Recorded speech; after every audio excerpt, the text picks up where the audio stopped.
Hello বন্ধুরা, আমরা আবার নতুন একটা ব্লগের উদ্দেশ্যে বেরিয়ে পড়েছি।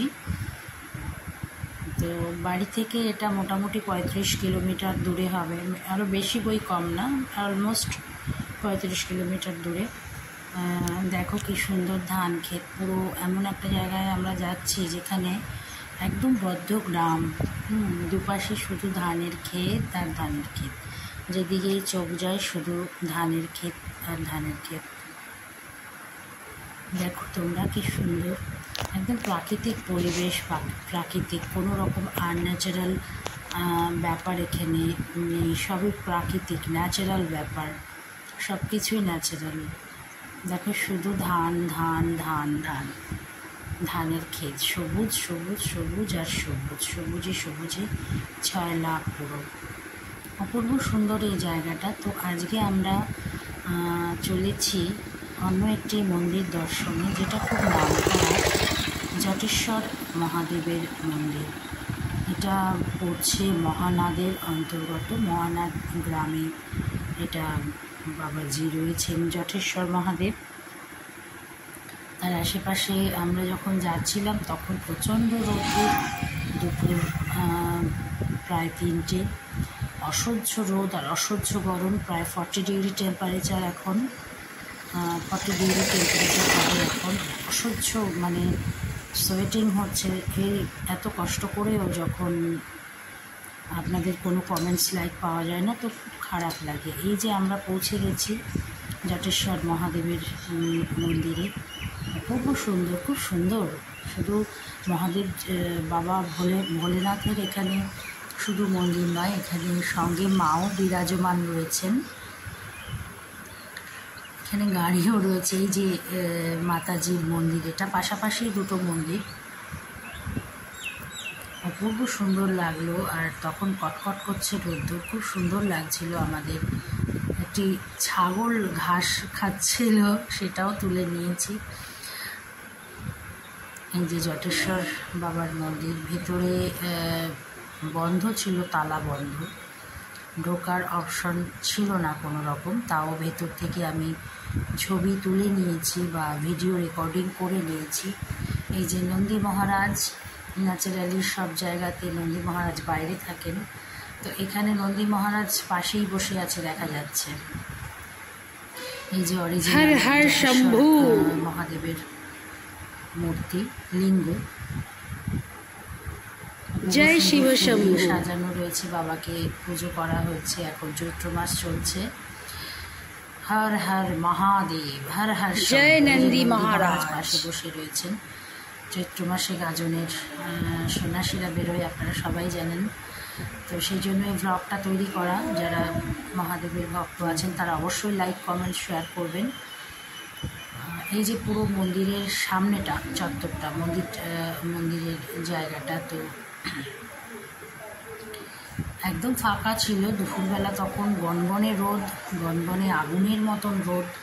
তো সেই সময় কেউ ছিল না এখানে। ক্যামেরা নিয়ে ঢোকা বারণ এবং ক্যামেরা দিয়ে কোনো রকম ভিডিও তোলাও বারণ। তাও লুকিয়ে চুরিয়ে আমি ভিডিওটা তুলেছি যাতে বন্ধুরা দেখতে পায়, কিন্তু সবাইকার যাওয়া সম্ভব হয় না বলে এই ব্লগটা আমি নতুন করে করলাম। আশা করি আপনাদের ভালো লাগবে। এই যে পঞ্চবটিও রয়েছে এখানে, শুনেছি 5টা গাছের কম্বিনেশনে পঞ্চবটি হয়। এখানে রয়েছে, একদম ঝুড়ি নেমে গেছে কত দূর পর্যন্ত। পাশে মাতারানীর মন্দিরটাও আমরা দেখেছি, খুব সুন্দর, ছোট্টর মধ্যে।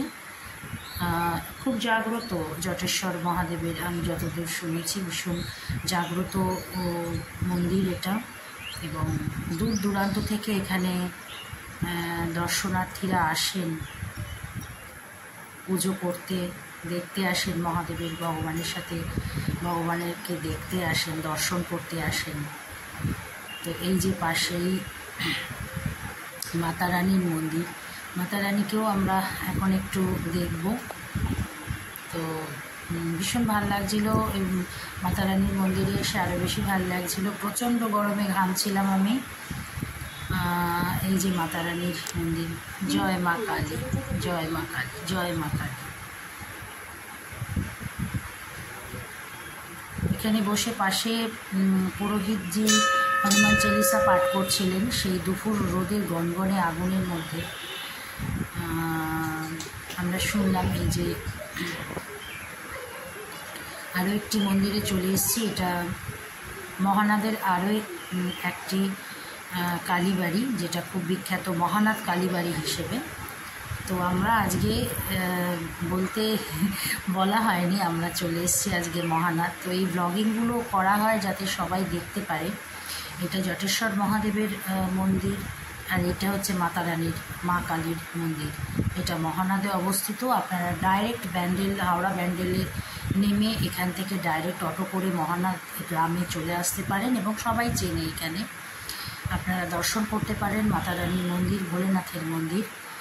এই যে মাতা রানীর মন্দির, অপূর্ব সুন্দর নিদর্শন। দেখুন, খানিকটা দক্ষিণেশ্বরের আদলে তৈরি।